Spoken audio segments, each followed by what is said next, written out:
It's really simple. Back when I first started, I was kind of in the same affiliate marketing that Chris was, and this is really where I was introduced to these concepts as well.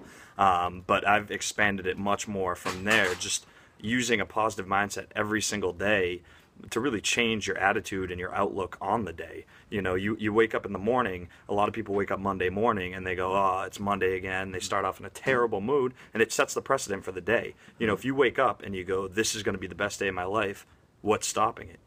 Yeah. That's because every single day has that potential. And really, I think a lot of people nip the potential in the bud before it's even given a chance. So you wake up with a positive mental attitude. Like Chris was saying, one of the affirmations I use is just I try to think of wealth and of happiness and of success. And if you just think about all the things that you strive for, it really puts you in a mindset of positivity right from the bat, and it gives your day more purpose than if you didn't.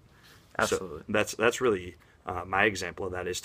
That's kind of a tip for everybody too. Try going about your day and being positive about every single situation, because even when something negative happens to you, you have control over your mindset.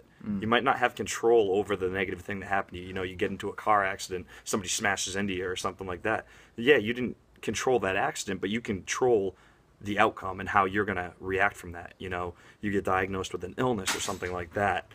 You control how you're going to react to that. Nobody else has the power to control that reaction other than you. Absolutely.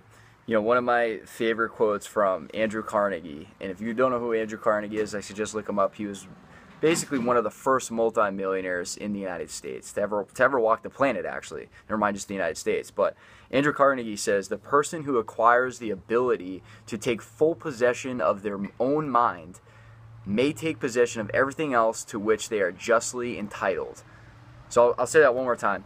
The person who acquires the ability to take full possession of their own mind may take possession of everything else to which they are justly entitled. So think about that. If you let's say you have a test coming up, and it's going to be a hard test, and this is just a really general example because we've all taken tests in our lives. So you have this test that's coming up. It's extremely, extremely hard. It's going to be hard. You're asking all your friends how they've been studying.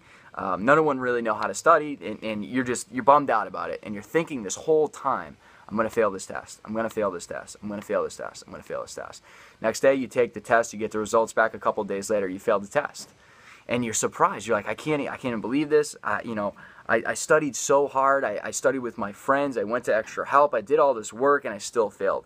But you were focusing on the negative. Exactly. So that's kind of what it plays off that quote. What that quote really means is, what you can see up here, you'll eventually see right here. And I don't really want to get into the law of attraction, and we'll save that for another episode. Absolutely. But understand that your thoughts are physical. They have physical wavelengths, and they do create everything that was created on this planet was created in somebody's head first. Yeah. The house that you're sitting in, the computer that you're watching this on, the phone that you're watching this on, whatever, it was created in somebody's head before it was in your hand right now.